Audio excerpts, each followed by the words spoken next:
ದುಸ್ಸಾಹಸಿ ಬಾಲಕ, ನಿನಗೆ ಅಷ್ಟೊಂದು ಧೈರ್ಯನಾ? ನೀನು ಈ ಚಂಡಮುಂಡನ ಸೈನ್ಯದ ಎದುರಿಗೆ ಬಂದಿದೀಯಾ, ಮತ್ತದು ಒಂಟಿಯಾಗಿ. ಅಪರಾಧ ಮಾಡಿದ್ರೆ ಮುಖ್ಯಸ್ಥಂಗೆ ಬೈಯೋದಾ? ಚಂಡಮುಂಡ ನಾನಲ್ಲ, ಬದ್ಲಿಗೆ ನೀವು ಬಂದಿದ್ದೀರಾ ವೃಜಮಂಡಲಕ್ಕೆ ನನ್ನ ಎದುರಿಗೆ ನಿಮ್ ಸೇನೆಯನ್ನು ತಗೊಂಡು. ಬಾಲಕ, ನಾನು ಹೇಳ್ತಿದ್ದೀನಿ, ನಮ್ ದಾರಿಯಿಂದ ದೂರ ಹೋಗು. ಇಲ್ದಿದ್ರೆ ಒಂದು ಕ್ಷಣನೂ ಬೇಕಾಗಲ್ಲ ನಮ್ ಸೇನೆಗೆ ನಿನ್ನ ಮುಗಿಸೋದಕ್ಕೆ. ತಮ್ಮ ಹಿಂದೆ ಇಷ್ಟು ದೊಡ್ಡ ಸೈನ್ಯ ನಿಂತಿದ್ರೆ ಯಾರಾದ್ರೂ ವೀರ ಆಗ್ಬಿಡ್ತಾರೆ. ಸರಿ ಬಿಡಿ, ಒಪ್ಕೊಂಡೆ, ನೀವೆಲ್ಲ ವೀರರು. ಆದ್ರೆ ನೀವೆಲ್ಲ ಎಲ್ಲಿ ಹೋಗ್ತಿದ್ದೀರಾ ವೀರರೇ? ನಾವು ಪೂರ್ತಿ ವೃಂದಾವನ, ಬರ್ಸಾನ ಮತ್ತೆ ಗೋಕುಲದ ಅಂತ್ಯ ಮಾಡಕ್ ಹೋಗ್ತಿದೀವಿ. ಇವತ್ತು ಅಲ್ಲಿ ಯಾರು ಜೀವಂತವಾಗಿ ಉಳಿಯಲ್ಲ. ಆ ದೇವಿನೂ ಉಳಿಯಲ್ಲ, ಆ ವಿಷ್ಣುವಿನ ಅವತಾರ ಕೂಡ.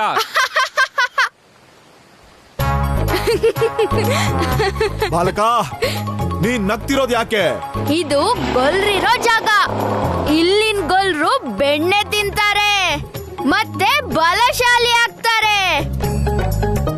ಇಲ್ಲಿನ ಜನರು ಒಂದೇ ಬೆರಳಿಂದ ಪರ್ವತನೇ ಎತ್ಬಿಡ್ತಾರೆ. ಇಲ್ಲಿರೋ ಒಬ್ಬ ಗೊಲ್ಲ ಬಾಲಕ ನಿಮ್ 1000 ರಾಕ್ಷಸರಿಗೆ ಸಮನಾಗಿರ್ತಾನೆ. ಬಾಲಕ, ನೀನ್ ಏನ್ ಹೇಳ್ತಿದ್ಯಾ? ನಾನ್ ಏನ್ ಹೇಳ್ತಿದ್ದೀನಿ ಅಂತ ನಾನ್ ಈಗ್ಲೇ ತೋರಿಸ್ತೀನಿ. ಬೆಣ್ಣೆನೆ ತಿಂದೇ ಇದ್ರೆ ನೀವು ಗೋಪಾಲಕರ ಹತ್ರ ಹೋರಾಡೋದಕ್ಕಾಗಲ್ಲ. ಆಗ ನೀವು ಕೆಟ್ಟ ರೀತಿಲಿ ಸೋಲ್ತೀರಾ. ನೀನು ಅಸುರರಿಗೆ ಬೆಣ್ಣೆ ತಿನ್ನೋಕ್ ಹೇಳ್ತೀಯಾ? ನಾವು ತಾಮಸಿಕ ಭೋಜನಾನೇ ಮಾಡೋದು, ಅದಕ್ಕೆ ಬಲಶಾಲಿ ಆಗಿರೋದು. ನಾನ್ ಕೊನೆ ಸಾರಿ ಎಚ್ಚರಿಕೆ ಕೊಡ್ತಾ ಇದ್ದೀನಿ, ದೂರ ಹೋಗು ನಮ್ ದಾರಿಯಿಂದ. ಹಾ, ದೂರ ಹೋಗ್ತೀನಿ, ದೂರ ಹೋಗ್ತೀನಿ. ರಾಕ್ಷಸ ರಾಜ, ನಾನಂತೂ ನಿಮ್ಗೆಲ್ಲ ಸಹಾಯ ಮಾಡೋಕ್ ಪ್ರಯತ್ನ ಮಾಡ್ತಿದ್ದೆ. ಆದ್ರೆ ನೀವು ನೋಡಿದ್ರೆ ನನ್ ಮೇಲೆ ಕೋಪ ಮಾಡ್ಕೊಳ್ತಿದ್ದೀರಾ. ನಮಗೆ ನಿನ್ನ ಸಹಾಯದ ಯಾವ ಅವಶ್ಯಕತೆನೂ ಇಲ್ಲ. ಈಗ್ಲೇ ಇಲ್ಲಿಂದ ದೂರ ಹೋಗು. ಅಯ್ಯೋ, ನೀವು ನನ್ ಮಾತ್ ಕೇಳಿ. ಸರಿ, ಅದೆಲ್ಲ ಬಿಟ್ಬಿಡಿ. ಇದನ್ ಹೇಳಿ, ವೃಂದಾವನ ಜನರನ್ನ ನೀವ್ ಹೇಗೆ ಹಿಡಿತೀರಾ? ಈ ಬಾಲಕ ನಮ್ ಸಮಯ ಹಾಳು ಮಾಡ್ತಿದ್ದಾನೆ. ತಳ್ಳಿ ಇವನ್ನ ನಮ್ ದಾರಿಯಿಂದ. ಬೇರೆ ಯಾವ್ದಾದ್ರೂ ಸಮಯ ಆಗಿದ್ರೆ ನಿಮ್ಗೆ ನನ್ ಬಲ ತೋರಿಸ್ತಿದ್ದೆ. ಆದ್ರೆ ಈಗ ಕೃಷ್ಣ ನನ್ನ ಕೇವಲ ನಿಮ್ನ ತಡಿಯೋದಕ್ ನಿಲ್ಸಿದ್ದಾನೆ.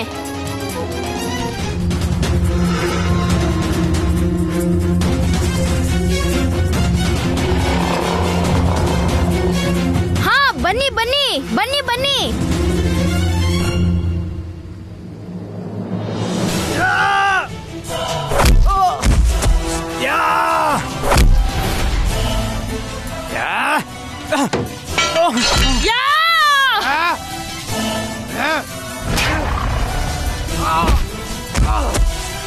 ಹೇಳಿದ್ನಲ್ಲ, ನೀವು ಬೆಣ್ಣೆ ತಿನ್ನಿ. ಬೆಣ್ಣೆ ತಿನ್ನೋದ್ರಿಂದ ಶಕ್ತಿ ಬರುತ್ತೆ. ರಾಕ್ಷಸ ರಾಜ, ಇಲ್ಲಿ ನಿಮ್ ಇಷ್ಟೆಲ್ಲಾ ಸೈನಿಕರು ಸೇರಿದ್ರು, ವೃಂದಾವನದ ಒಬ್ಬ ಬಾಲಕನ್ ಹಿಡಿಯೋಕಾಗ್ಲಿಲ್ಲ. ಮತ್ತೆ ವೃಂದಾವನ ಜನರನ್ನ ಹೇಗ್ ಹಿಡಿತೀರಾ?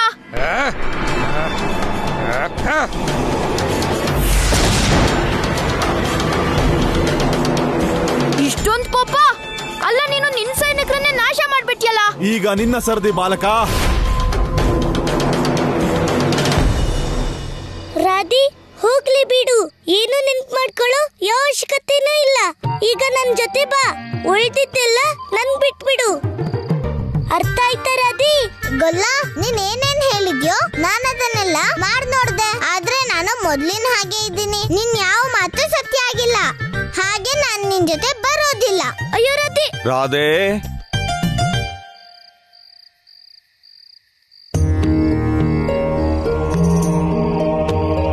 ಪ್ರಣಾಮ ಗುರುದೇವ. ಜಗತ್ತಿನ ಹಿತಕ್ಕಾಗಿ ನೀನು ಕೃಷ್ಣನ ಜೊತೆ ಹೋಗಲೇಬೇಕು. ಗುರುದೇವ, ನೀವು ಈ ಗೊಲ್ಲನ್ ಪಕ್ಷ ವಹಿಸ್ತಿದ್ದೀರಾ? ನಾನು ಯಾರ ಪಕ್ಷ ವಹಿಸುತ್ತಿಲ್ಲ ರಾಧೆ. ಆದರೆ ಶಾಸ್ತ್ರಗಳ ಜ್ಞಾನ ಹೇಳುತ್ತದೆ, ಅಪಾಯ ಮತ್ತು ವಿಪತ್ತಿನ ಸಮಯದಲ್ಲಿ ನಾವು ಪರಸ್ಪರ ಸೇರಿ ಕಾರ್ಯ ಮಾಡಬೇಕು. ಆದ್ರೆ ಗುರುದೇವ, ಅಷ್ಟೆಲ್ಲ ರಾಕ್ಷಸರ ಮುಂದೆ ನಾವಿಬ್ರು ಏನ್ ಮಾಡೋಕಾಗುತ್ತೆ? ಕತ್ತಲಿನ ಕೊಠಡಿಗೆ ಪ್ರಕಾಶ ನೀಡಲು ಒಂದೇ ಒಂದು ದೀಪದ ಬೆಳಕೆ ಸಾಕಾಗುತ್ತದೆ ರಾಧೆ. ಪಾಪದ ದಾರಿಯಲ್ಲಿರುವ ಅಸುರರ ಸಂಖ್ಯೆ ಅದೆಷ್ಟೇ ಆದರೂ ಇರಲಿ, ಆದರೆ ಅವರನ್ನು ಸೋಲಿಸಲು ಸ್ವಲ್ಪ ಒಳ್ಳೆಯತನವೇ ಸಾಕಾಗುತ್ತದೆ. ಆದ್ದರಿಂದ ರಾಧೆ, ಹೋಗು, ಕೃಷ್ಣನ ಜೊತೆಗೆ ಹೋಗು. ಗುರುದೇವ, ನೀವು ಎಷ್ಟು ಒಳ್ಳೆ ರೀತಿಯಿಂದ ಹೇಳ್ತಿದ್ದೀರಾ. ನನಗೆಲ್ಲ ಅರ್ಥ ಆಯ್ತು. ಈಗ ನೀನ್ ನಡಿ, ತಡ ಮಾಡೋದ್ ಬೇಡ, ಇಲ್ದಿದ್ರೆ ಬರ್ಸಾನಕ್ಕೆ ರಾಕ್ಷಸರೆಲ್ಲ ಬಂದ್ಬಿಡ್ತಾರೆ. ಹಾ ರಾಧೆ, ಬೇಗ ಬಾ, ನಡಿ. ನಡಿಗೊಲ್ಲ. ಹೇ ಮಾತೆ, ಹೇ ಪ್ರಭು, ಎಲ್ಲಿ ಸೃಷ್ಟಿಯ ಆದಿಶಕ್ತಿ ಮತ್ತು ಪಾಲನಕರ್ತ ಒಂದೆಡೆ ಇರುತ್ತಾರೋ ಅಲ್ಲಿ ಜಗತ್ತಿನ ಅದೆಂತಹ ಅಪಾಯ ನಿಲ್ಲಲು ಸಾಧ್ಯ?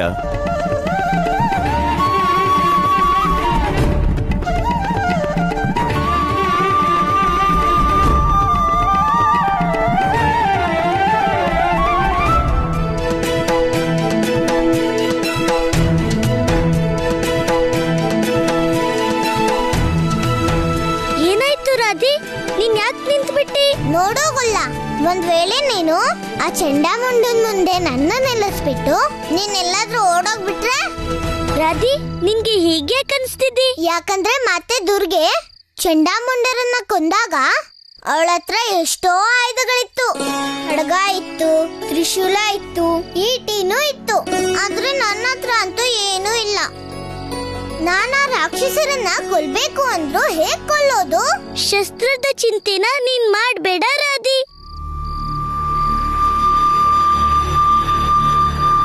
ರಾಧೆ, ಇದು ತಗೋ ನನ್ಕೊಳ್ಳಲು.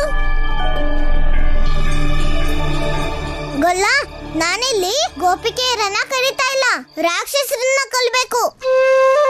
ಈ ಚಿಕ್ಕ ಬಿದ್ರಿನ ಕೊಳಲಿಂದ ಕೊಲ್ಲೋದಿಕ್ಕಾಗತ್ತಾ ಅಷ್ಟೊಂದ್ ಜನ ರಾಕ್ಷಸರನ್ನ? ಇದಾನೇನ್ ಉಪಾಯ? ರಾಧೆ, ಶಾಂತವಾಗಿರು. ನೀನೀ ಕೊಳಲಿಂದ ಹೋರಾಡೋದಲ್ಲ, ನೀನೀಗ ಕೇವಲ ಕೊಳಲ್ ನುಡ್ಸ್ಬೇಕು. ಬರೀ ಕೊಳಲ್ ನಡ್ಸೋದ್ರಿಂದ ಆ ರಾಕ್ಷಸರೆಲ್ಲ ಹೇಗ್ ಸಾಯ್ತಾರೆ?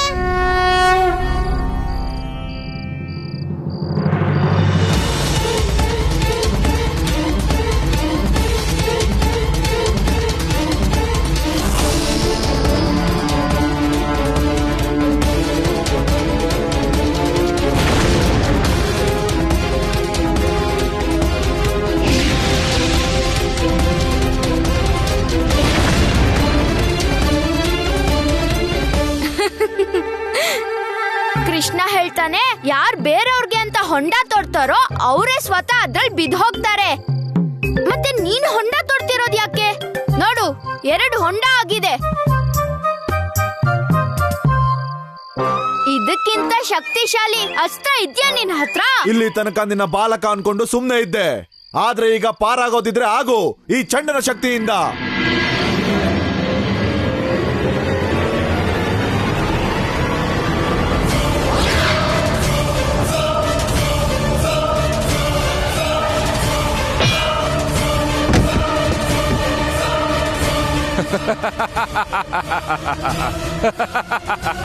ಬಾಲಕ, ಈಗ ನಾನ್ ನಿನ್ಗೆ ನನ್ನ ಕೈಯಿಂದ ಮೃತ್ಯುದಂಡ ಕೊಡ್ತೀನಿ. ಈ ವೃಂದಾವನದಲ್ಲೇ ಈಗ ಸರ್ವನಾಶದ ಆರಂಭ ಆಗುತ್ತೆ. ಗುರುದೇವ, ನೀವ್ ಬಂದಿದ್ ತುಂಬಾನೇ ಒಳ್ಳೇದಾಯ್ತು. ಮಾತೆ ದುರ್ಗೆಯ ಪಾಠವಾಗುವಾಗ ನಾನು ಬರದಿರಲು ಸಾಧ್ಯವೇ ನಂದರಾಣಿ? ಗುರುದೇವ, ಇವತ್ತು ಚಂಡಿಪಾಠದ 1ನೇ ಅಧ್ಯಾಯ ಸಮಾಪ್ತ ಆಗಿದೆ. ನಮ್ಮ ಆಸೆ ಏನಂದ್ರೆ 2ನೇ ಅಧ್ಯಾಯ ನೀವೇ ಮಾಡಬೇಕು. ಇದು ನನ್ನ ಪರಮ ಸೌಭಾಗ್ಯವಾಗಿದೆ. ನವರಾತ್ರಿಯಲ್ಲಿ ಮಾ ದುರ್ಗೆಯ ಪಾಠ ಮಾಡುವುದಕ್ಕಿಂತ ಹೆಚ್ಚು ಶುಭ ಮತ್ತು ಪುಣ್ಯ ಕಾರ್ಯ ಬೇರೆ ಇರಲು ಸಾಧ್ಯ ಇಲ್ಲ. ಹೇಳಿ ಮಾ ದುರ್ಗೆಗೆ ರಾಧೆ, ಈ ಕೊಳಲಿಂದ ಪ್ರೇಮದ ಧ್ವನಿ ಬರುತ್ತೆ. ಮತ್ತೆ ಪ್ರೇಮಕ್ಕೆ ಜಗತ್ತಿನ ಯಾವ ಕಾರ್ಯ ಆದ್ರೂ ಮಾಡೋ ಶಕ್ತಿ ಇರುತ್ತೆ. ನಿಂಗೆ ನೆನ್ಪಿದ್ಯಾ ರಾಧೆ, ಗುರುದೇವ ನಮ್ಗೆ ಏನ್ ಹೇಳಿದ್ರು? ದೀಪದ ಸಣ್ಣ ಪ್ರಕಾಶನು ಪೂರ್ತಿ ಕೋಣೆಯ ಕತ್ಲನ್ನ ದೂರ ಮಾಡುತ್ತೆ. ಆದ್ರೆ ಏನ್ ಮಾಡೋದ್ ಗೊಲ್ಲ, ನನಗೆ ಕೊಳಲ್ ನೋಡ್ಸೋಕ್ ಬರೋದೇ ಇಲ್ವಲ್ಲ. ರಾಧೆ, ನೀನ್ ಯಾವಾಗ್ಲೂ ಹೇಳ್ತಿರ್ತೀಯಲ್ಲ ನಾನು ರಾಧೆಯ ಕೃಷ್ಣ ಅಂತ. ಮತ್ತೀಗ ನೀನ್ ನನ್ ಮುಖನ ನಿನ್ ಮನ್ಸಲ್ಲಿ ನೆನ್ಸ್ಕೋ. ಆಮೇಲೆ ನೀನು ಕೊಳಲು ನುಡ್ಸಿದ್ರೆ ಕೊಳಲು ತಾನಾಗೇ ಆಡುತ್ತೆ.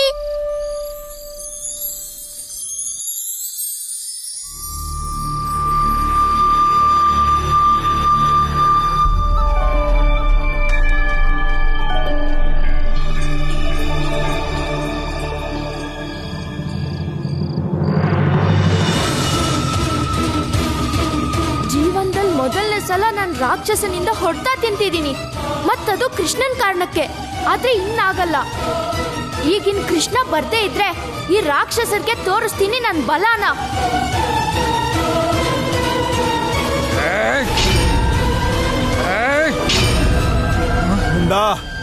ಈ ಬಾಲಕ ನಮ್ಮ ಸಮಯ ಬಹಳ ನಷ್ಟ ಮಾಡಿದಾನೆ.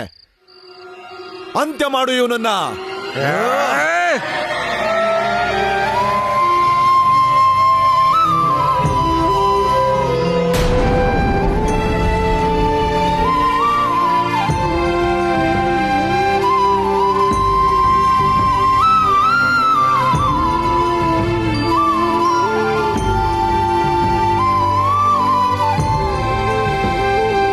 ಕೊಳಲಿನ ಧ್ವನಿ, ಇದು ಅದೇ ಧ್ವನಿ ತಾನೆ? ಹಾ ಮುಂಡ, ಇದು ಅದೇ ಧ್ವನಿನೇ.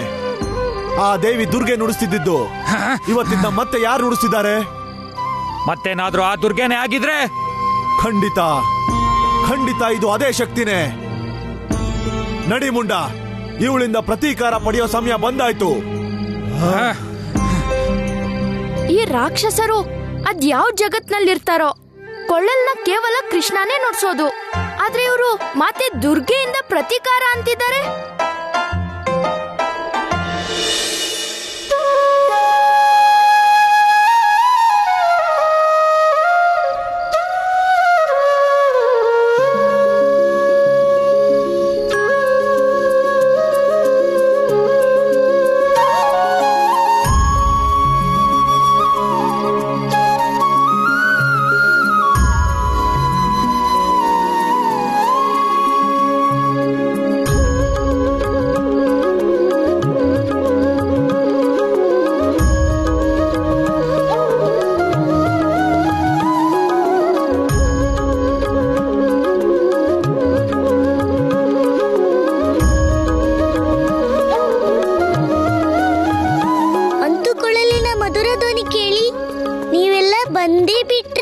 ಮುಂಡ, ನಮ್ಮ ಅನುಮಾನ ಸತ್ಯ ಆಯ್ತು. ಇವಳು ಅದೇ ದುರ್ಗಾನೆ. ಇವಳನ್ನ ಸಾಯಿಸೋದಕ್ಕೆ ನಾವು ಇಷ್ಟೊಂದು ದೊಡ್ಡ ಸೈನ್ಯನ ತಗೊಂಡ್ ಬಂದಿದ್ದು. ನಮಗ್ ಮೊದ್ಲೇ ಗೊತ್ತಾಗಿದ್ರೆ ನಮ್ಮನ್ ವಧೆ ಮಾಡೋ ದೇವಿ ಇಷ್ಟು ಸುಲಭವಾಗಿ ಸಿಗ್ತಾಳೆ ಅಂದ್ರೆ ನಾವಿಷ್ಟು ದೊಡ್ಡ ಸೇನೆ ಯಾಕೆ ತಗೊಂಡ್ ಬರ್ತಿದ್ವಿ?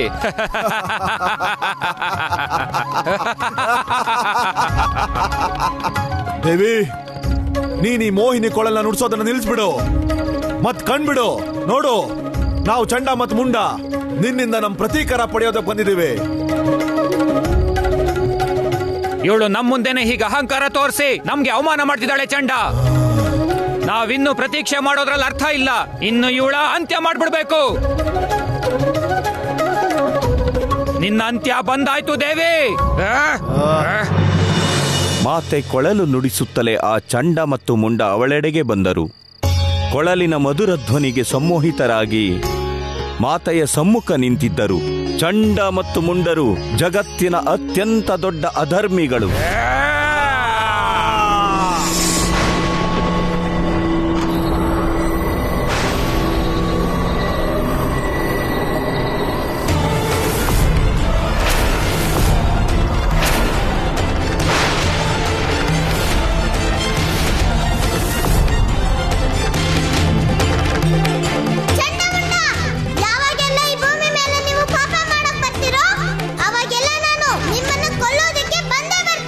ದೇವಿ, ನಮ್ ಪಾಪದ ಅಂತ್ಯನ ನೀನು ಯುಗಗಳ ಮೊದಲೇ ಮಾಡಾಗಿದೆ. ಇವತ್ ನಾವು ನಮ್ ಸೋಲಿಗೆ ಪ್ರತೀಕಾರ ತಗೊಳಕ್ ಬಂದಿದ್ದೀವಿ. ವಿಶ್ವಾಸ ಬರ್ದೇ ಇದ್ರೆ ನೋಡು ನಮ್ ಸೈನ್ಯನ. ನಂಬಿಕೆ ಬರ್ದೇ ಇದ್ರೆ ನೋಡು, ಸಹಸ್ರಾರು ಸೈನಿಕರು ನಿನ್ನ ರಕ್ತ ಕುಡಿಯೋದಕ್ಕೆ ಸಿದ್ಧರಾಗಿದ್ದಾರೆ.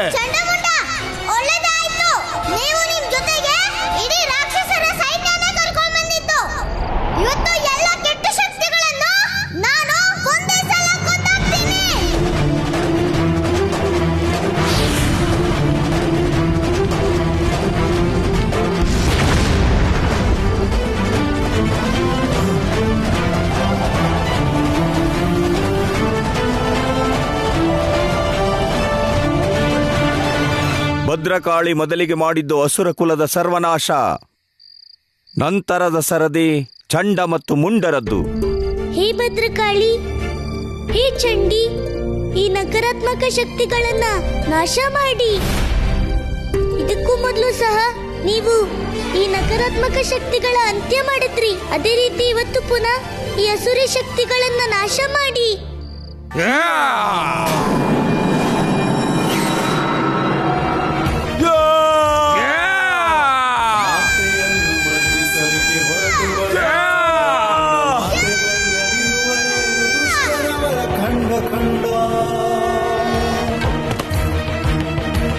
ಒಮ್ಮೆ ಮರ್ದಿಸಿದ ಸುರರೆ ಹೆಮ್ಮೆಯಿಂದ ಮತ್ತೆ ಬರಲು ಒಮ್ಮೆ ಬೆಂಕಿಯಾಗಿ ರಕ್ತ ಚಿಮ್ಮಿಸುವದೆ ಮಾಡಲೇನು. ನಕಾರಾತ್ಮಕ ಶಕ್ತಿಗಳ ರೂಪ ಚಂಡಮುಂಡ ನನ್ನ ತನಕ ಬರೋಕ್ಕೂ ಮೊದಲು ನೀವು ಸದಾ ನನ್ನ ಸಮಾನ ಧರ್ಮ ಶಕ್ತಿಗಳಾದ ದುರ್ಗಾ, ಲಕ್ಷ್ಮಿ, ರಾಧಿ, ಕಾಳಿ, ಚಂಡಿ ಇವರನ್ನೆಲ್ಲ ಎದುರಿಸಬೇಕಾಗುತ್ತೆ. ಮತ್ತು ನನ್ನ ಈ ಶಕ್ತಿಗಳು ಅಪರಿಚಿತವಾದದ್ದು, ಅವನ್ನ ಯಾರು ಸೋಲ್ಸೋಕ್ಕಾಗೋದಿಲ್ಲ. ಹೇ ಚಂಡಿಕಾ, ವಧೆ ಮಾಡ್ಬಿಡಿ ಈ ಅಧರ್ಮಿ ರಾಕ್ಷಸರನ್ನ. ದೇವಿ, ಒಮ್ಮೆ ನಾವು ನಿನ್ನಿಂದ ಸತ್ತಾಗ ಬಹಳ ಕಲ್ತಿದ್ದೀವಿ. ಹಾಗಾಗಿ ಇವತ್ತು ನಾವು ಪೂರ್ತಿ ಸಿದ್ಧತೆ ಮಾಡ್ಕೊಂಡೇ ಬಂದಿದ್ದೀವಿ. ಇವತ್ತು ಅಧರ್ಮ ಅಲ್ಲ, ಧರ್ಮನೇ ಸೋಲೋದು.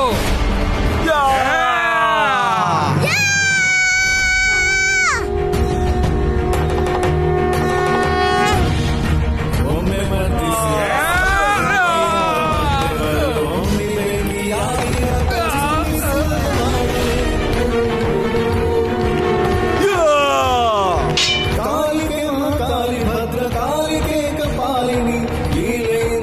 ಸುರರ ಕಪಾಲ ಕಳೆವ ಪಾಲಿನಿ. ಮಾತೆಯ ವಿರಾಟ ರೂಪ ನೋಡಿ ಮಣಿಯ ಭಕ್ತರು, ಮಾತೆಯ ವಿಕಾರ ನಡುಗಲ ಸುಡರು.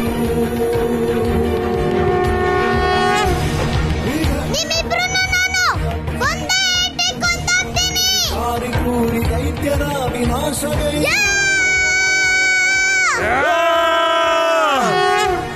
ಮಹೋದರಿ ಜಲೋದರಿ ಮಹಾಸುರಾದಿನಾಶಿನಿ ಮಹೇಶ ಚಿತ್ತ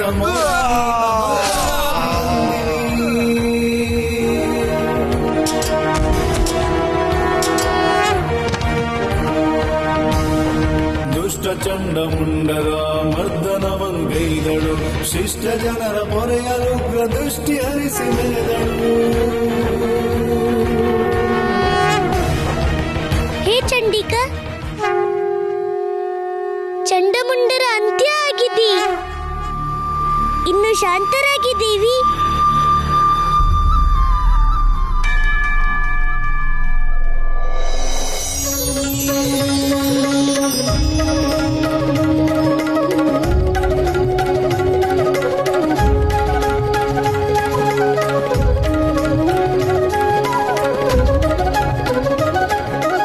ರಾಧಿ, ಕಣ್ಬಿಡು ರಾಧಿ.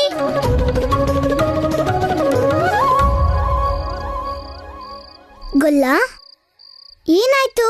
ನಾನು ಇಷ್ಟು ಚೆನ್ನಾಗಿ ಕೊಳ್ಳಲ್ ನುಡಿಸ್ತಾ ಇದ್ರೆ ನಿನ್ನ ನಾನು ತಡೆದಿದ್ಯಾಕೆ? ರಾಧಿ, ಯಾವ ಕಾರ್ಯಕ್ಕಾಗಿ ನೀನು ಕೊಳಲ್ ನುಡಿಸ್ತಿದ್ಯೋ ಆ ಕಾರ್ಯ ಮುಗ್ದೋಯ್ತು. ಅದೇಗ್ ಮುಗ್ದೋಗ್ಬಿಡುತ್ತೆ ಗೊಲ್ಲ? ನನಗೇನು ಗೊತ್ತೇ ಆಗ್ಲಿಲ್ಲಲ್ಲ. ರಾಧಿ, ನಿನ್ನ ಕೊಳಲಿನ ಪವಿತ್ರ ಸ್ವರಕ್ಕೆ ಎಲ್ಲ ರಾಕ್ಷಸರ ಶಕ್ತಿಗಳು ನಾಶ ಆಗೋಯ್ತು. ಇಲ್ಲಿ ನೀನು ಕೊಳಲಿನ ಮಧುರ ಧ್ವನಿಯಲ್ಲಿ ಮುಳುಗೋಗಿದ್ದೆ. ನಿನ್ಗೆ ಗೊತ್ತಾಗ್ಲೇ ಇಲ್ಲ ಹೊರಗಡೆ ಏನಾಗ್ತಿದೆ ಅಂತ.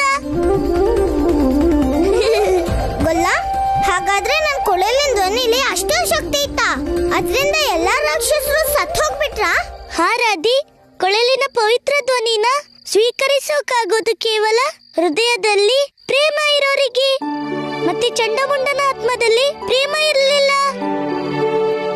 ಹಾಗಾಗಿ ಅವರ ಜೀವನ ನಾಶ ಆಗೋಯ್ತು. ಕೃಷ್ಣ,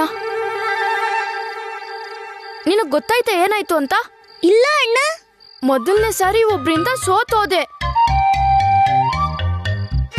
ಯುದ್ಧ ಭೂಮಿಲಿ ನಾನು ಕೆಳಗಡೆ ಬಿದ್ದಿದ್ದೆ. ಚಂಡಮುಂಡ ಯಾವುದೇ ಕ್ಷಣದಲ್ಲಾದ್ರೂ ನನ್ನ ಅಂತ್ಯ ಮಾಡ್ತಿದ್ರು. ಆದ್ರೆ ಆಗ್ಲೇ ನನ್ ಕಿವಿಗೆ ಕೊಳಲಿನ ಮಧುರ ಧ್ವನಿ ಕೇಳಿಸಿದ್ದು. ಮತ್ತ ಇಬ್ರು ರಾಕ್ಷಸರು ದುರ್ಗಾ ದುರ್ಗಾ ಅಂತ ಹೋಗ್ಬಿಟ್ರು.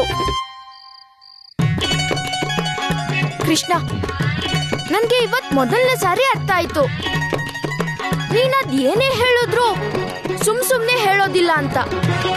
ಅದ್ರಿಂದ ಖಂಡಿತ ಯಾವ್ದೋ ದೊಡ್ಡ ಸತ್ಯ ಅಡ್ಗಿರುತ್ತೆ. ಮತ್ ನನ್ಗೊಂದ್ ವಿಷಯ ಅರ್ಥ ಆಗ್ಲಿಲ್ಲ, ಆ ಇಬ್ರು ರಾಕ್ಷಸರು ಹೋಗಿದ್ದೆಲ್ಗೆ? ರಾಕ್ಷಸರನ್ನ ಬಿಡು ಅಣ್ಣ, ನಾವು ದುರ್ಗಾ ಮಾತೆಯ ಪೂಜೆಗೆ ಹೋಗ್ಬೇಕು. ಅಲ್ಲಿ ಚಂಡಿಪಾಠ ನಡೀತಿದೆ, ನಮ್ಗೆ ತಡ ಆಗ್ತಿದೆ ಅಣ್ಣ. ನಡಿ ನಡಿ ಕೃಷ್ಣ, ನಡಿ ರಾಧಿ. ನಾರಾಯಣ ನಾರಾಯಣ. ಪ್ರಭು, ನಾವು ಧನ್ಯರು ಪ್ರಭು, ನಾವು ಧನ್ಯರು. ಮಾತೆಯನ್ನು ನಿಮ್ಮ ಪ್ರೇಮದ ಧ್ವನಿಯಲ್ಲಿ ಬಂಧಿಸಿ ನೀವು ಅವರ ಶಕ್ತಿಯ ಪ್ರಯೋಗವನ್ನೂ ಮಾಡಿದಿರಿ, ಮತ್ತವರಿಗೆ ಅದರ ಅರಿವೂ ಆಗಲಿಲ್ಲ. ಚಂಡಮುಂಡರಂತಹ ನಕಾರಾತ್ಮಕ ಶಕ್ತಿಗಳನ್ನು ದೇವಿ ರಾಧೆ ಅಂತ್ಯ ಮಾಡಿದಳು, ಮತ್ತವಳಿಗದರ ಆಭಾಸವೂ ಆಗಲಿಲ್ಲ ಪ್ರಭು. ನಿಮಗೆ ಕೋಟಿ ಕೋಟಿ ಪ್ರಣಾಮಗಳು ಪ್ರಭು. ದೇವರ್ಷಿ, ನಾನಂತೂ ಕೇವಲ ನಿಮ್ಮ ಮಾತೆಯ ಆಜ್ಞೆ ಪಾಲನೆ ಮಾಡಿದೆ. ಇದು ಅವಳದೇ ಇಚ್ಛೆಯಾಗಿತ್ತು. ಅವಳು ನನ್ನ ಲೀಲೆಗಳಲ್ಲಿ ಸಹಾಯ ಮಾಡಲು ಬಯಸುತ್ತಾಳೆ. ಜೊತೆಗೆ ಮಾನವೀಯ ಪ್ರೇಮ ಮತ್ತು ಅಸ್ತಿತ್ವವನ್ನು ಕಳೆದುಕೊಳ್ಳದೆ. ಆದ್ದರಿಂದ ನಾನು ಹಾಗೆ ಮಾಡಿದೆ. ನಿಮ್ಮ ಲೀಲೆ ಅಪಾರ ಪ್ರಭು. ನಾರಾಯಣ ನಾರಾಯಣ.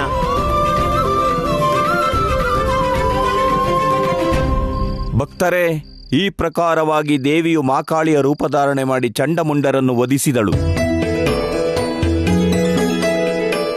ಅದೇ ದಿನದಿಂದ ನಾವು ದೇವಿಯನ್ನು ಮಾ ಚಾಮುಂಡಿಯ ಹೆಸರಿನಿಂದ ಪೂಜಿಸುತ್ತೇವೆ. ಹೇಳಿ ಚಾಮುಂಡಿ ಮಾತೆಗೆ, ಚಾಮುಂಡಿ ಮಾತೆಗೆ, ಚಾಮುಂಡಿ ಮಾತೆಗೆ. ಆದರೆ ಭಕ್ತರೇ, ಇನ್ನೂ ದೇವಿ ಮಾತೆಯ ಶಕ್ತಿ ಪರೀಕ್ಷೆ ಉಳಿದಿದೆ. ಈಗಿನ್ನು ಶುಂಭ ನಿಶುಂಭ ಚಂಡ ಮತ್ತು ಮುಂಡರ ವಧೆಯಷ್ಟೇ ಆಗಿದೆ. ಗುರುದೇವ, ಇನ್ನೂ ಎಷ್ಟು ಅಸುರರ ವಧೆ ಆಗದೆ ಉಳಿದಿದೆ?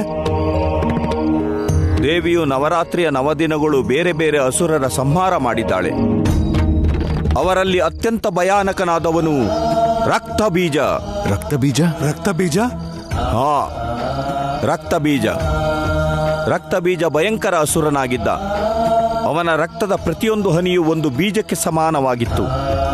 ನೆಲಕ್ಕೆ ಬಿದ್ದ ರಕ್ತದ ಪ್ರತಿಯೊಂದು ಹನಿಯಿಂದ ಹೊಸ ಶರೀರ ಧಾರಣೆ ಮಾಡುತ್ತಿದ್ದ. ಅವನ ನಾಶ ಯಾವ ಶಸ್ತ್ರದಿಂದಲೂ ಸಾಧ್ಯವಿರಲಿಲ್ಲ, ಅಥವಾ ಅಸ್ತ್ರದಿಂದಲೂ.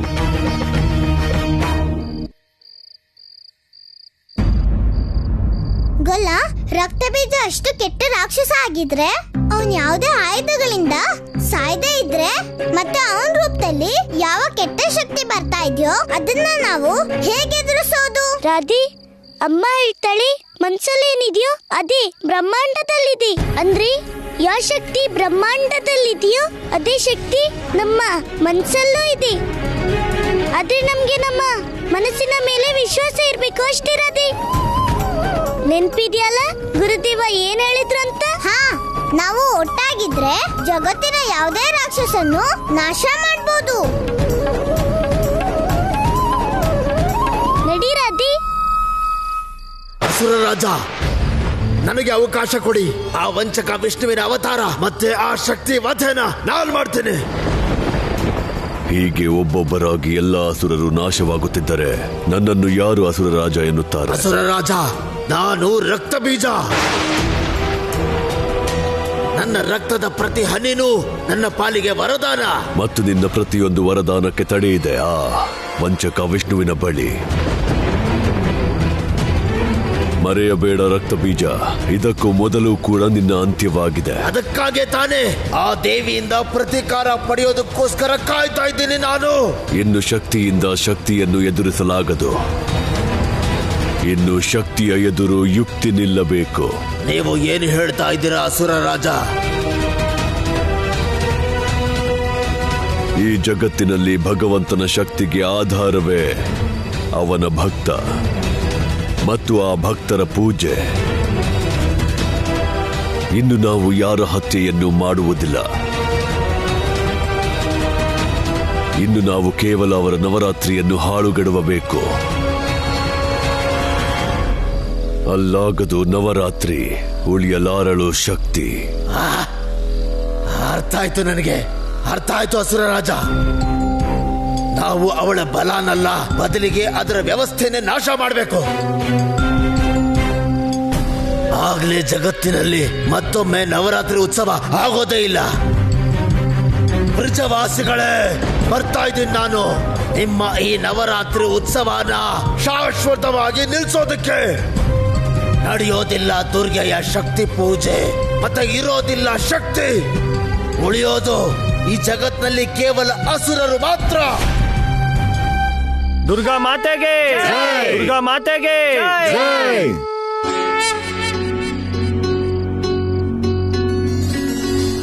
ದುರ್ಗಾ ಮಾತೆಯ ಭಕ್ತರೇ, ನೀವೆಲ್ಲ ದುರ್ಗಾ ಮಾತೆಯ ಈ ಜ್ಯೋತಿಯ ಆಶೀರ್ವಾದ ಪಡೆಯಿರಿ.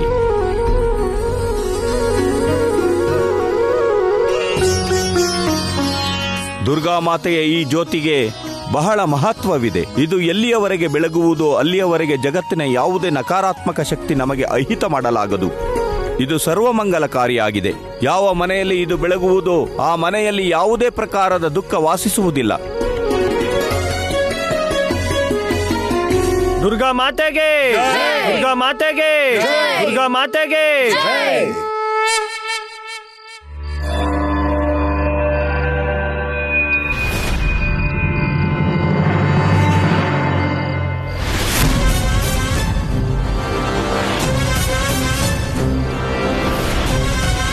ಯಾವುದೋ ಅಸುರಿ ಶಕ್ತಿ ಮಾತೆಯ ದೀಪವನ್ನು ಆರಿಸುವ ಪ್ರಯತ್ನ ಮಾಡುತ್ತಿರಬೇಕು.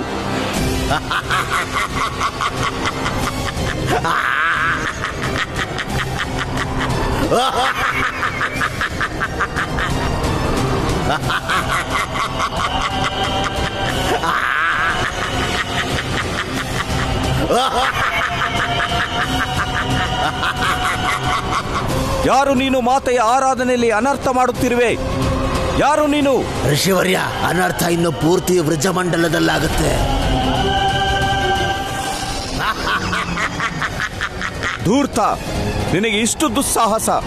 ಮಾತೆಯ ಎದುರಿನಲ್ಲಿ ನಿಂತು ಅಧರ್ಮ ಮಾಡುವ ಪ್ರಯತ್ನ ಮಾಡುತ್ತಿರುವೆಯಾ? ಅಸುರನಲ್ಲ, ರಕ್ತ ಬೀಜ.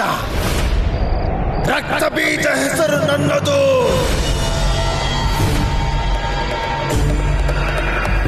ರಕ್ತ ಬೀಜ?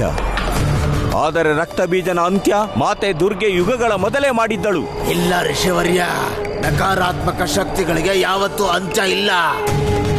ಈ ಜಗತ್ನಲ್ಲಿ ದುರ್ಗೆ ಇದ್ದ ಮೇಲೆ ಅಸುರರು ಇರ್ತಾರೆ. ಹೇಗೆ ಕಾಳ ದುರ್ಗೆಗೆ ಅನೇಕ ರೂಪ ಇದೆಯೋ ಅದೇ ಪ್ರಕಾರ ರಕ್ತ ಬೀಜನಿಗೂ ಅನೇಕ ರೂಪ ಇದೆ. ರಕ್ತ ಬೀಜ, ನೀನು ಪುನಃ ನಿನ್ನ ಮೃತ್ಯುವಿನ ಸಮ್ಮುಖ ಬಂದಿರುವೆ. ಯುಗಗಳ ಮೊದಲೇ ಮಾತೆ ನಿನ್ನ ಸಂಹಾರ ಮಾಡಿದ್ದಳು. ಇಂದು ನೀನು ಪಾರಾಗಲಾರೆ. ಯಾರು ಕೊಲ್ತಾರೆ ನನ್ನ? ಈ ಮಣ್ಣಿನ ಪ್ರತಿಮೆನ? ಇಲ್ಲ ಈ ದೀಪದ ಜ್ವಾಲೆನ? ಇದೇ ಜ್ಯೋತಿಲಿ ವಾಸ ಮಾಡ್ತಾಳಲ್ವಾ ನಿಮ್ಮ ದುರ್ಗಾ? ಯಾವುದನ್ನ ನೀವು ಜ್ಯೋತಿ ಮಾತೆ ಅಂತೀರೋ, ನಾನು ಆ ಜ್ಯೋತಿನೇ ಆರಿಸ್ಬಿಡ್ತೀನಿ. ಮತ್ತೆ ಇಲ್ಲಿಗೆ ಬರಲ್ಲ ಆ ನಿಮ್ಮ ದುರ್ಗೆ, ಹಾಗೂ ನನ್ನ ವಧೆನೂ ಮಾಡಕ್ಕಾಗಲ್ಲ.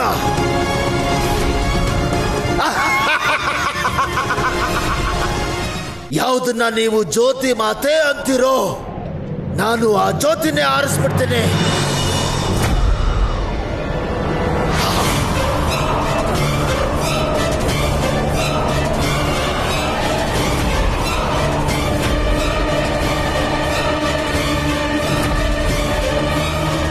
ನಿಲ್ಲು ಅಧರ್ಮಿ!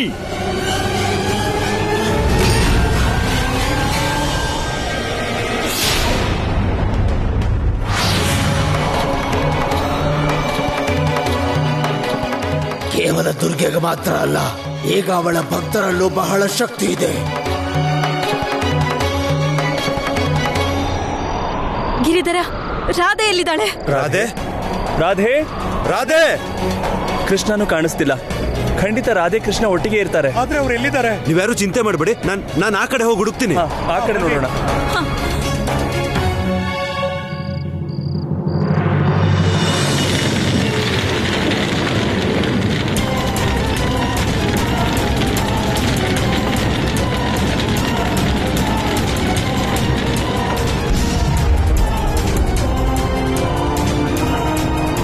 ನೋಡಿದ್ಯಾ ಋಷಿವರ್ಯ, ಹೇಗೆ ನಿನ್ನ ಆ ಸುರಕ್ಷಾ ಕವಚ ಬಿದ್ದು ಹೋಯ್ತು?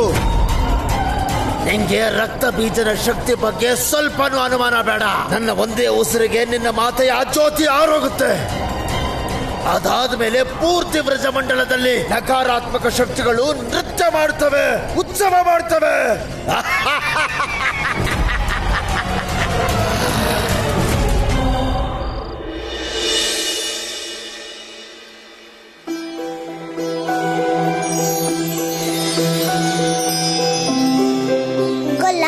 ನಾನ್ ಯೋಚನೆ ಮಾಡ್ತಿದ್ದೆ, ನಾನ್ ಯಾವ ರಾಕ್ಷಸನ ಬಗ್ಗೆನೂ ನಿನ್ ಜೊತೆ ಮಾತಾಡಲ್ಲ ಅಂತ. ಹೌದಾ ರಾಧಿ? ಆದ್ರೆ ನೀನು ಯಾವ ರಕ್ತಬೀಜನ ಬಗ್ಗೆ ಹೇಳ್ತಿದ್ಯೋ ಅವನಂತೂ ತುಂಬಾ ಶಕ್ತಿಶಾಲಿ. ನಾನ್ ಕೇಳಿದ್ದೆ, ಅವನು ರಕ್ತದ ಒಂದು ಹನಿನು ಭೂಮಿ ಮೇಲೆ ಬಿದ್ರೆ ಇನ್ನೊಬ್ಬ ರಕ್ತ ಬೀಜ ಉಟ್ಕೊಂಡ್ಬಿಡ್ತಾನಂತೆ. ರಕ್ತ ಬೀಜ ಶಕ್ತಿಶಾಲಿ ಇರ್ಬೋದು ರಾಧಿ, ಆದ್ರೆ ನಿನ್ ಶಕ್ತಿಗಿಂತ ಹೆಚ್ಚೇನಲ್ಲ.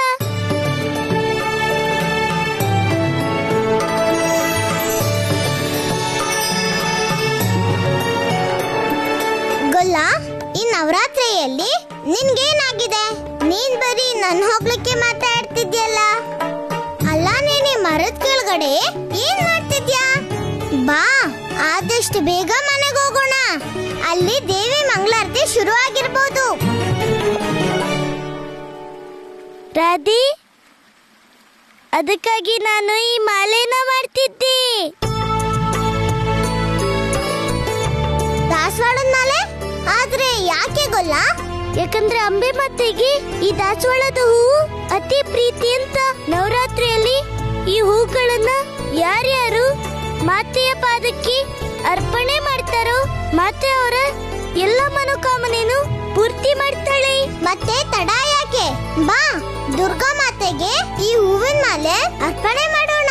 ರಾಧಿ, ನಾನು ಅಲ್ಲಿಗೆ ಹೋಗೋ ಯಾವ ಅವಶ್ಯಕತೆನೂ ಇಲ್ಲ. ನನ್ಗಂತೂ ನೀನೇ ನನ್ನ ದೇವಿ ಶಕ್ತಿ ತಾನಿ. ನಾನು ದೇವಿ ಶಕ್ತಿ ಅಂದ್ರೆ? ಅಯ್ಯೋ ರಾಧಿ, ಜಗತ್ತಿನ ಪ್ರತಿಯೊಬ್ಬ ಸ್ತ್ರೀಯಲ್ಲೂ ಶಕ್ತಿ ವಾಸವಾಗಿರುತ್ತೆ. ಪಾಪಿಗಳಿಗೆ ಈ ಜಗತ್ತಿನ ಪ್ರತಿಯೊಬ್ಬ ಸ್ತ್ರೀನೂ ಚಂಡಿನೇ. ಅದಕ್ಕೆ ನನ್ನ ಪಾಲಿಗಂತೂ ದೇವಿ ಶಕ್ತಿ ನೀನೇ. ಅದಕ್ಕೆ ರಾಧಿ, ನಾನು ಮಾಡಿರೋ ಈ ದಾಸವಾಳದ ಮಾಲಿನ ಸ್ವೀಕಾರ ಮಾಡು. ನಾನು ದೇವಿ ಶಕ್ತಿನೋ ಅಥವಾ ರಾಧೇನೋ ಅದೆಲ್ಲ ನಂಗೆ ಗೊತ್ತಿಲ್ಲ. ಆದ್ರೆ ನನ್ಗೂ ಈ ಹೂವ ತುಂಬಾ ಇಷ್ಟ.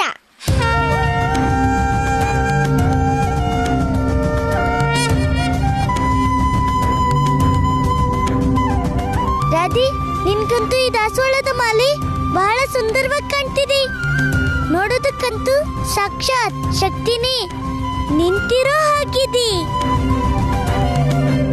ನಾರಾಯಣ ನಾರಾಯಣ ಮಾತೆ, ಇಂದು ಸ್ವತಃ ಕೃಷ್ಣನೇ ಶಕ್ತಿ ಸ್ವರೂಪಿಣಿ ದೇವಿ ರಾಧೆಯ ಕೊರಳಲ್ಲಿ ಸುಕುಮಾರ ಪುಷ್ಪದ ಮಾಲೆಯನ್ನು ಹಾಕಿದ್ದಾನೆ. ಆದರೆ ಮಾತೆ, ಇದರಿಂದ ಪ್ರಭುವಿಗೆ ಏನು ಪ್ರಯೋಜನ? ದೇವರ್ಷಿ, ಇದು ಸಾಧಾರಣ ಪುಷ್ಪವಲ್ಲ. ಸುಕುಮಾರ ಪುಷ್ಪ ನನಗೆ ಎಷ್ಟು ಪ್ರಿಯವೆಂದರೆ ಅದು ನಿಮ್ಮ ಪ್ರಭುವಿನ ಸಮಾನ. ಸುಕುಮಾರ ಪುಷ್ಪ ನನ್ನ ಹೃದಯದಲ್ಲೇ ವಾಸವಾಗಿದೆ. ಮತ್ತು ಯಾರಾದರೂ ನನಗೆ ಸುಕುಮಾರ ಪುಷ್ಪ ಅರ್ಪಿಸಿದಲ್ಲಿ ಅವರ ಮನೋಕಾಮನೆಗಳು ಪೂರ್ತಿಯಾಗುತ್ತವೆ. ನಾರಾಯಣ ನಾರಾಯಣ ಮಾತೆ, ನನಗೆ ಅರ್ಥವಾಯಿತು. ಅಲ್ಲಿ ಕೃಷ್ಣನ ಇಚ್ಛೆ ಕೇವಲ ರಕ್ತ ಬೀಜನ ವಧೆ ಮಾಡಿಸುವುದು. ಮತ್ತೆ ರಾಧೆಯ ಶಕ್ತಿ ರೂಪ ಸ್ವತಃ ಅದರ ಸಹಭಾಗಿಯಾಗಲಿದೆ. ಆದರೆ ಮಾತೆ, ನನಗಿದು ತಿಳಿಯುತ್ತಿಲ್ಲ. ಈ ಸುಕುಮಾರ ಪುಷ್ಪ ನಿಮಗೆ ಇಷ್ಟೇಕೆ ಪ್ರಿಯವಾಗಿದೆ? ಇದಕ್ಕೆ ಕಾರಣವೇನು ಮಾತೆ? ದೇವರ್ಷಿ, ದೇವಿ ಶಕ್ತಿ ಕಾಲ, ಸಮಯ ಮತ್ತು ಋತುವಿನ ಅನುಸಾರ ವಿಭಿನ್ನ ರೂಪಗಳಲ್ಲಿ ವಾಸಿಸುತ್ತದೆ. ಒಂದು ಬಾರಿ ಬ್ರಹ್ಮಚಾರಿಣಿ ರೂಪದಲ್ಲಿ ತಪಸ್ಸು ಮಾಡುತ್ತಿದ್ದಳು. ಈ ರೂಪದಲ್ಲಿ ದೇವಿ ಅಹಿಂಸೆಯ ಪಾಲನೆ ಮಾಡುತ್ತಾಳೆ ಮತ್ತು ಯಾರ ಮೇಲೂ ಶಸ್ತ್ರವೆತ್ತುವುದಿಲ್ಲ. ಓ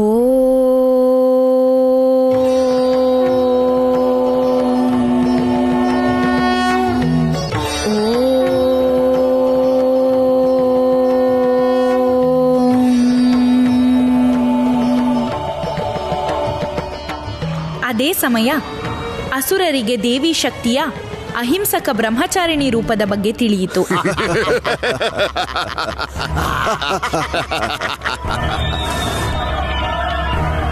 ದೇವಿ ಬ್ರಹ್ಮಚಾರಿಣಿ, ನಿನ್ನ ಕಣ್ಣನ್ನು ಬಿಡು. ಇವತ್ತು ನಾವೆಲ್ಲ ಅಸುರರು ನಿನ್ನ ತಪಸ್ಸಿನಿಂದ ಪ್ರಸನ್ನರಾದ್ವಿ.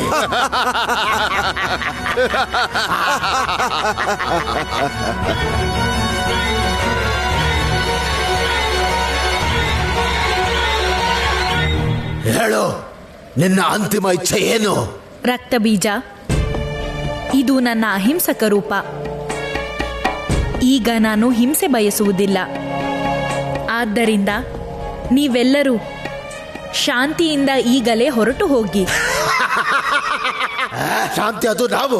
ದೇವಿ, ಎಲ್ಲಿ ತನಕ ನೀನ್ ಜೀವಂತ ಇರ್ತೀಯೋ ನಾವು ಶಾಂತಿಯಿಂದ ಹೇಗಿರಕ್ಕಾಗುತ್ತೆ?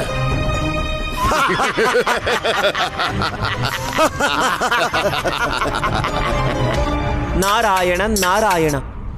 ಆನಂತರ ಏನಾಯಿತು ಮಾತೆ? ದೇವರ್ಷಿ, ದೇವಿ ಬ್ರಹ್ಮಚಾರಿಣಿಯ ಎದುರು ಅತ್ಯಂತ ದೊಡ್ಡ ದ್ವಂದ್ವವಿತ್ತು. ಒಮ್ಮೆ ಅವಳು ಕ್ರೋಧಗೊಂಡರೆ ಅಥವಾ ಶಸ್ತ್ರ ಹಿಡಿದರೆ ಅವಳ ತಪಸ್ಸು ಭಂಗವಾಗುವುದು.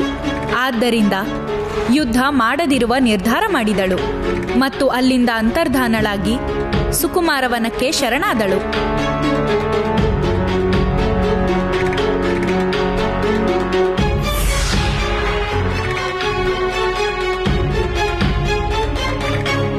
ಹೇ ಬ್ರಹ್ಮಚಾರಿಣಿ, ನೀನ್ ನನ್ನಿಂದ ತಪ್ಪಿಸ್ಕೊಳಕ್ಕಾಗಲ್ಲ.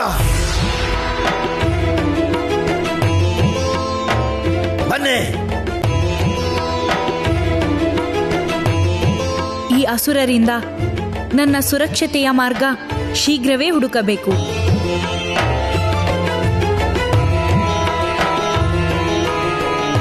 ಹೇ ಸುಕುಮಾರ ಪುಷ್ಪ, ನಾನು ಈ ಸಮಯ ಶಸ್ತ್ರಧಾರಣೆ ಮಾಡುವಂತಿಲ್ಲ. ಆದ್ದರಿಂದ ಪುಷ್ಪಗಳೇ, ನನ್ನ ರಕ್ಷಣೆ ಮಾಡಿ. ದೇವಿ, ಇದು ನಮ್ಮ ಸೌಭಾಗ್ಯವಾಗಿದೆ. ನಿಮ್ಮ ಸೇವೆ ಮಾಡೋ ಸದವಕಾಶ ನಮಗೆ ಸಿಕ್ಕಿದೆ. ದೇವಿ, ನೀವಿಲ್ಲಿ ಪೂರ್ಣ ರೀತಿಯಿಂದ ಸುರಕ್ಷಿತವಾಗಿರ್ತೀರಿ. ಇಲ್ಲಿ ಯಾವ ರಾಕ್ಷಸನೂ ನಿಮ್ಮನ್ನ ಪತ್ತೆ ಹಚ್ಚಲು ಸಾಧ್ಯವೇ ಇಲ್ಲ.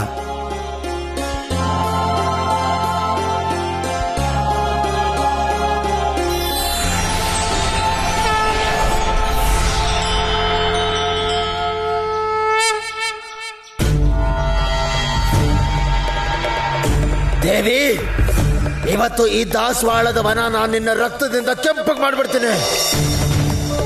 ಹುಡುಕಿ ಆ ದೇವಿನ. ಆ ದೇವಿ ಇಲ್ಲೇ ಎಲ್ಲೋ ಅಡಗಿರ್ತಾಳೆ. ಆ ದೇವಿನ ಅಂತ್ಯ ಮಾಡೋಕ್ ಸಿಕ್ಕಿರೋ ಅವಕಾಶನ ನಾವು ಕಳ್ಕೊಳ್ಳೋದಕ್ಕಾಗಲ್ಲ.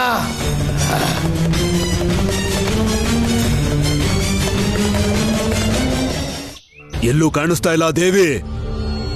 ಹಾಗಾಗೋದಕ್ಕೆ ಸಾಧ್ಯನೇ ಇಲ್ಲ. ನಾವೆಲ್ಲ ಕಡೆ ಹುಡುಕಿದ್ವಿ.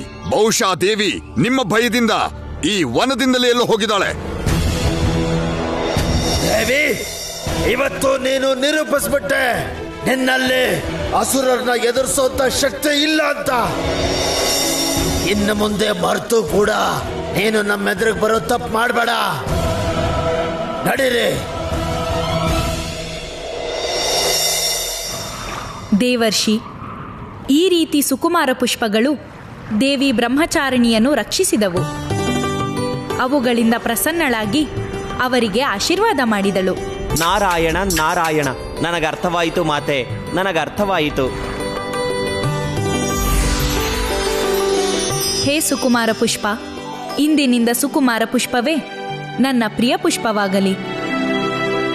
ಮತ್ತು ಯಾರಾದರೂ ನನಗೆ ಸುಕುಮಾರ ಪುಷ್ಪ ಅರ್ಪಿಸಿದರೆ ಅವರ ಎಲ್ಲಾ ಮನೋಕಾಮನೆಗಳನ್ನು ಪೂರ್ಣಗೊಳಿಸುವೆ. ಗೊತ್ತಾಯ್ತಾ ರಾಧಿ? ಹಾಗಾಗಿ ದಾಸವಾಳದ ಪುಷ್ಪಕ್ಕೆ ಇಷ್ಟು ಮಹಿಮೆ ಇದೆ. ಹಾಗಲ್ಲ, ದಾಸವಾಳದ ಹೂವು ತುಂಬಾ ಚೆನ್ನಾಗಿರುತ್ತೆ. ಮತ್ತೆ ಇದರ ಪರಿಮಳ ಕೂಡ ಎಷ್ಟು ಚಂದ ಅನ್ಸುತ್ತೆ. ರಾಧೆ, ಕೃಷ್ಣ, ರಾಧೆ, ರಾಧೆ. ಗಿರಿಧರಣ್ಣ, ಏನಾಯ್ತು? ನಿಮ್ಮಿಷ್ಟಕ್ಕೆ ನೀವೇ ಏನ್ ಮಾತಾಡ್ಕೋತಿದ್ದೀರಾ? ಕೃಷ್ಣ, ಆ ರಾಕ್ಷಸ ರಕ್ತ ಬೀಜ ಅವನು. ನಾವು ರಕ್ತ ಬೀಜನ ಬಗ್ಗೆನೇ ಮಾತಾಡ್ತಿದ್ವಿ ಅಣ್ಣ. ಆದ್ರೆ ನಿಮ್ ಬಾಯಲ್ಲಿ ಅವನ ಹೆಸರು. ಅಯ್ಯೋ ರಾಧೆ ಪುಟ್ಟಿ, ಆ ರಕ್ತ ಬೀಜ ಬರ್ಸಾನದ ಮೇಲೆ ಆಕ್ರಮಣ ಮಾಡಿದಾನೆ. ರಕ್ತ ಬೀಜ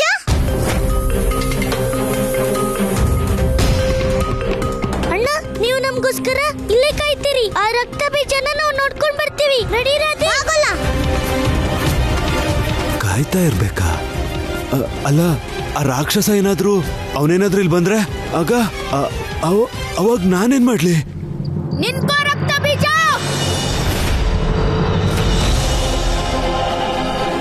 ಬಾಲಕ, ನೀನ್ ಕ್ಷೇಮವಾಗಿರ್ಬೇಕು ಅಂದ್ರೆ ನನ್ನ ದಾರಿಂದ ದೂರ ಹೋಗು. ನೀನ್ ಯೋಚಿಸ್ಬೇಕಾಗಿರೋದು ನಿನ್ ಕ್ಷೇಮದ ಬಗ್ಗೆ.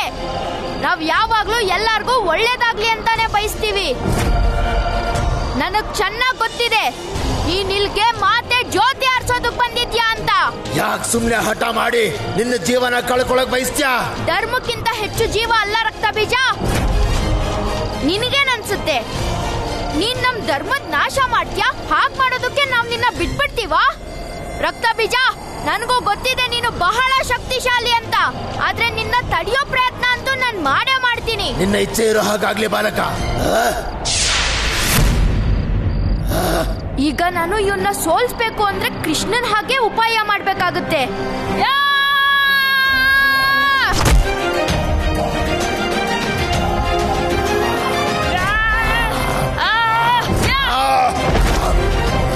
ಈ ಚಿಕ್ಕ ಬಾಲಕನಿಗೆ ಇಷ್ಟೊಂದು ಶಕ್ತಿನ?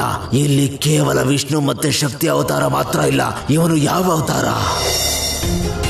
ರಕ್ತ ಬೀಜ, ಚಂಡಮುಂಡರ ಮೇಲೆ ಪ್ರಹಾರ ಮಾಡೋದಕ್ಕೆ ನನ್ನ ಕೃಷ್ಣ ಬಿಡ್ಲಿಲ್ಲ. ನಾನು ಅವ್ರನ್ನ ತಡಿಬೇಕಾಗಿತ್ತು ಅಷ್ಟೇ.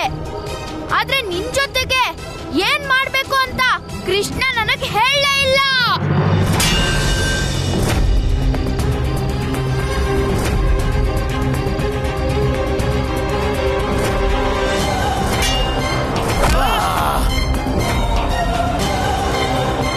ಬಾಲಕ, ನಿನಗೆ ಗೊತ್ತಿಲ್ಲ, ಒಮ್ಮೆ ನನ್ನ ಶರೀರದಿಂದ ಒಂದು ಹನಿ ರಕ್ತ ಬಿದ್ರು ನಾನು ಒಬ್ಬನಿಂದ ಇಬ್ಬರಾಗ್ತೀನಿ.